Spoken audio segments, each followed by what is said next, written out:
After my divorce from Albert was finalized, I embarked on a new chapter of my life, moving in with my daughter, Diana. About 8 months into this transition, an unexpected event unfolded. One day, while enjoying some downtime at home with Diana, I received an unsettling phone call from my mother. She informed me that Albert and his mother had shown up at my parents' house unannounced. Alarmed and curious, I quickly dressed and rushed over. When I arrived, I was taken aback to find Albert and his mother sitting on the living room sofa, seemingly waiting for me. Confused, I asked, "What are you doing here?" Albert's response stunned me. "I want you to return the money you owe me." Allow me to introduce myself. I'm Judy, a 38-year-old office worker. I was married to Albert for a decade, and together we have a daughter, Diana, who is now in 8th grade. Our journey began with a blind date, where his warm, friendly nature instantly captivated me. From high school sweethearts, we grew into life partners, and after a year of dating, he proposed. Our wedding was a joyous celebration, surrounded by my close-knit circle of high school friends. We were all deeply intertwined in each other's lives, sharing in each other's milestones. Over time, as each friend found their partner and married, we formed a tightly woven community of couples. I always envisioned our home as a sanctuary filled with love and support.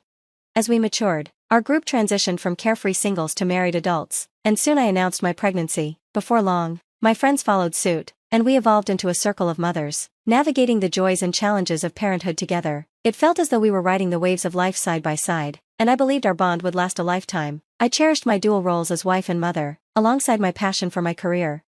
After college, I landed a position in the planning and development department of a large corporation. My days were busy, filled with demanding yet fulfilling work that taught me valuable lessons and challenged me daily. A friend, a stay-at-home mom, once teased me, "You're a workaholic, Judy, but somehow you maintain a wonderful family life. It's like you're living 2 lives." She admired my strength, though I often joked that I wished for the endless energy of a robust man. Albert and Diana were instrumental in helping me unwind after long days.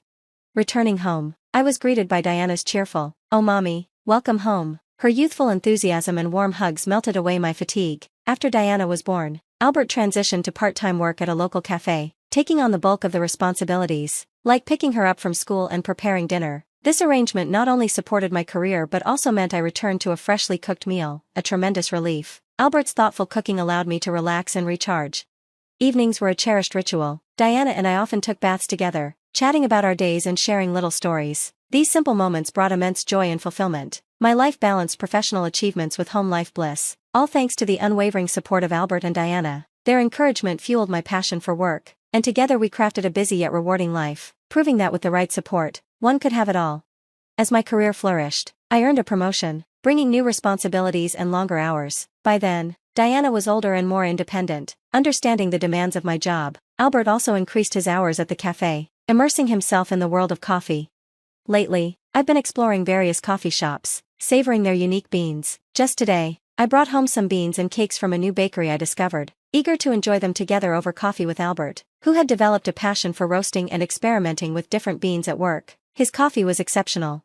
Although both Albert and Diana supported my dedication to my career, I started to notice a gradual distancing within our family. The first sign that something was amiss came when Diana approached me with a concerned expression. "What's up? You wanted to talk about something?" I asked her. "The other day, when I went to see a movie with friends, I spotted Dad with another woman," she revealed, her voice laced with uncertainty. I was stunned, taken aback by her words. Diana continued, "They weren't holding hands, but they seemed really close. Lately, I've noticed Dad talking a lot on the phone before you get home. Sometimes he's so absorbed in the conversation that he doesn't even hear me. He looks happy while he's on the phone. At first, I thought he was texting or talking to you, but after seeing him with that woman, I'm starting to wonder if he was talking to her instead." As she spoke, sadness clouded Diana's expression. Being in middle school, she was sensitive to these matters and clearly troubled by her observations. I was equally shocked. The idea that Albert, whom I believed always prioritized Diana, might be involved with someone else was devastating. This revelation needed to be approached delicately, as our family's unity hung in the balance. "I'm so sorry, sweetie. I didn't realize we were making you feel this way. I've been too focused on work, haven't I?" I said, guilt creeping in as I looked at her. "No, it's okay that you work hard, Mom. Don't feel bad about that," Diana reassured me, her maturity in that moment surpassing her years. I was touched by her understanding and compassion. "Thank you, Diana," I replied, my heart heavy. "I'll talk to your dad about this. If it turns out he's having an affair, I think I'll have to consider a divorce. Is that okay with you?" She nodded solemnly. "I don't like the idea of Dad having an affair. Just knowing that and still being with him would make me feel bad." Seeing Diana so distressed made me realize just how much I had overlooked our family's needs. Determined to address this head-on, especially since Diana had bravely brought it up, I decided to hire a private investigator to look into Albert's activities. The findings were as shocking as they were conclusive. Albert was indeed having an affair, just as Diana suspected, and there was photographic evidence to prove it. What hit me hardest was the identity of his affair partner, Tiffany, one of my high school classmates and a member of our mom's group. The betrayal felt even more painful coming from a trusted friend. Tiffany, a stay-at-home mom and supposedly loyal friend, was involved with Albert while neglecting her own family commitments. Overwhelmed with emotion, I found myself alone in my room, grateful that Diana hadn't walked in during that moment. The photos would have only added to her distress. I wasn't ready to confront Albert yet, nor could I let Diana see these disturbing images. I took a few deep breaths to compose myself. Not long after, another friend from the mom's group mentioned that she had changed jobs, which sparked an idea. I suggested we get together, seeing it as a perfect opportunity to observe Tiffany without revealing that I knew about the affair. The gathering was set for 2 weeks later. In the meantime, I quietly contacted a lawyer and began preparing for a potential divorce, steeling myself for the challenges ahead. I took a moment to gently inform Diana about what I had uncovered and the inevitable decision that her dad and I would be getting a divorce. Together, we spent our free time searching for a new apartment, trying to find a place that would signify a fresh start for both of us. As the day of the planned gathering approached, I felt a mixture of anticipation and dread. When the day finally arrived, I engaged in casual conversation with my friends, starting by asking one about her new job before we all shared updates on our lives. Tiffany appeared completely unaware that I knew her secret. During the conversation, she lamented her mundane existence, saying, "I'm just a housewife stuck in the same routine. Unlike all of you with careers, you don't have to work because your husbands support you." Another friend chimed in, "I do appreciate my husband," to which Tiffany replied, "I love mine too, but sometimes I just feel a little bored." That's when I decided it was time to address the elephant in the room. "So, is that why you're having an affair with other people's husbands?" I asked, locking eyes with Tiffany. The room fell silent, and the light-hearted atmosphere shifted to tension. Judy, what do you mean by that?" Tiffany stammered, her face draining of color. "It seems that Tiffany is having an affair with my husband, Albert," I declared plainly. "What? No way. You must be joking," another friend interjected, defending Tiffany. Sensing the disbelief, Tiffany tried to deflect. "That's right, Judy, what are you talking about? You must have confused me with someone else." "Oh really?" I countered, my voice steady. "Then why don't you all take a look at this?" I reached into my bag, pulled out the photos, and spread them across the table. Gasps of disbelief erupted around the room. "Oh my gosh," they exclaimed, turning to Tiffany for explanations. Caught off guard and unable to deny the evidence, Tiffany covered her mouth with her hand. "I'm sorry," she began, her voice trembling. "I happened to walk into the cafe where your husband works. I didn't know he worked there at first, but I started going there regularly. My husband provides for me, but he's been neglecting me since we got married. I felt so lonely," Tiffany continued, tears welling in her eyes. Despite her emotional response and attempts to justify her actions, the betrayal cut deep. An affair with a friend's husband was a breach of trust that was hard to overlook. While her reasons might have explained her behavior, they didn't excuse it. This painful revelation confirmed the suspicions I had been grappling with and fundamentally changed the dynamics of our friendship. Throughout the confrontation, I maintained my composure, unaffected by Tiffany's tears. "I'm sorry to everyone else here, but Tiffany, I need you to know that I will be seeking alimony from you," I announced firmly. "Earlier that day, I had also sent a certified letter to your mailbox. Your husband should have already seen it." Tiffany's face fell as she absorbed the weight of the situation. "Oh no," she murmured, a mix of worry and disbelief in her voice. "How could he do something so terrible?" she asked, still reeling from the shock.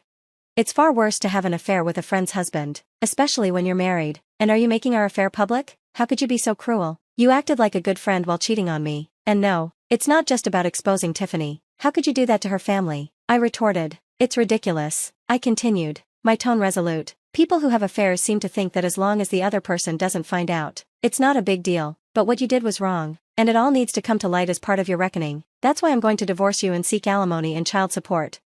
Faced with irrefutable evidence, Albert couldn't deny the truth. He agreed to the divorce, though he was initially hesitant about the financial implications. Once I hired a strong lawyer and made it clear I was prepared to take the case to court if necessary, he finally consented to the financial arrangements. Following the divorce, Albert sold the house we had lived in and moved into a new apartment. I pursued and received alimony from both Albert and Tiffany, totaling $50,000 from each. I also secured child support from Albert. Once everything was settled, Diana and I began our new life together. Although the ordeal was deeply traumatic, it marked the start of a new chapter where we could seek peace and rebuild our lives. Over time, The emotional wounds from my divorce began to heal. However, about 8 months later, I faced a new challenge. While enjoying a relaxed day at home with Diana, my peace was disrupted by an urgent call from my mother. She informed me that my ex-husband Albert and his mother had unexpectedly shown up at my parents' house, forcing their way inside without permission. My father was out at the time, and my concerned mother quickly rang me up. I hurriedly prepared myself and rushed over to my parents' house. Upon arriving, I found Albert and his mother sitting comfortably on the living room sofa, as if they had every right to be there. Confused and a bit alarmed, I asked, "What are you both doing here at my parents' house?" Albert's response took me by surprise. He demanded, "I want you to give me back the money you owe me." "Huh? I never borrowed any money from you," I replied, bewildered. He shot back, "I paid $25,000 for our wedding, remember? You were in charge of the planning, so that money was lent to you. Now that we're divorced, you're claiming it was all a fraud. Honestly, I could sue you for marriage fraud, but for now, all I want is that $25,000 back as a settlement." His unreasonable request left me speechless. His mother jumped in, insisting that I pay him as soon as possible. It was evident that Albert was struggling financially, which likely fueled his irrational demands. He had taken a full-time job at the cafe where he used to work part-time, but the pay was modest. "Look, we both were equally involved in the wedding planning, and I contributed more to our living expenses than you did. That $25,000 is just a fraction of what I gave. Don't come at me with these ridiculous demands," I said firmly. Tension mounted as they refused to leave. Just then, my father arrived, having been alerted by my mother. "What are you doing here?" he asked sternly. Albert repeated his claims, and while my father was usually calm, it was clear he was furious and shocked by Albert's audacity. "You're the one who had an affair. If you're going to make such outrageous demands, get out of here," my father asserted, trying to kick them out. In a desperate move, Albert dropped to his knees and begged, "Please, Judy, lend me money. You're demanding alimony, and Tiffany's husband is also after me. I can't afford it. Even $16,000 would help." It was disheartening to see him in such a state, but I replied firmly, "No, I can't do that. Just go home." The desperation in Albert's voice underscored the gravity of his situation, but it also reinforced my resolve to maintain boundaries and protect my family's peace. As tensions escalated, my father stepped in, saying he would handle it. "Fine, I'll get the money, just wait here," he said calmly as he walked to another room. Curious, I followed him. With a mischievous grin, he said, "What? I have plenty of cash. Since we have it, why not give it to them?" He opened a closet and pulled out some cash, creating an air of suspense. "I wonder how this will play out," I mused silently. My father then placed the bills into an envelope and handed it to Albert. With expressions of satisfaction, Albert and his mother left, thinking their plan had succeeded. As soon as they stepped outside, I locked the door and quickly called the police. It didn't take long for Albert and his mother to realize the money was fake. They rushed back, pounding on our door in fury. "Hey, what's going on? This is Monopoly money. I don't want this fake cash," Albert shouted, his voice thick with rage. I couldn't help but laugh as I replied through the door, "Since we have so much of it, I thought I'd share it with you." Albert's frustration reached a boiling point, and he began kicking the door, his anger intensifying. Their chaotic behavior only escalated the situation, and soon the police arrived, catching them in the act. The commotion drew the attention of the neighbors, many of whom witnessed their arrest. In the end, not only did Albert walk away empty-handed, but he was also fined for the disturbance and ordered to pay for the damage to our front door. Ironically, one of the bystanders was a regular at the cafe where Albert worked, and news of his antics spread quickly. Consequently, Albert lost his job and struggled to find new work, ultimately moving back in with his parents while his in-laws had to cover his alimony and child support payments. To further safeguard my family, I filed a restraining order against my former in-laws, ensuring that any future incidents would lead to an immediate police response.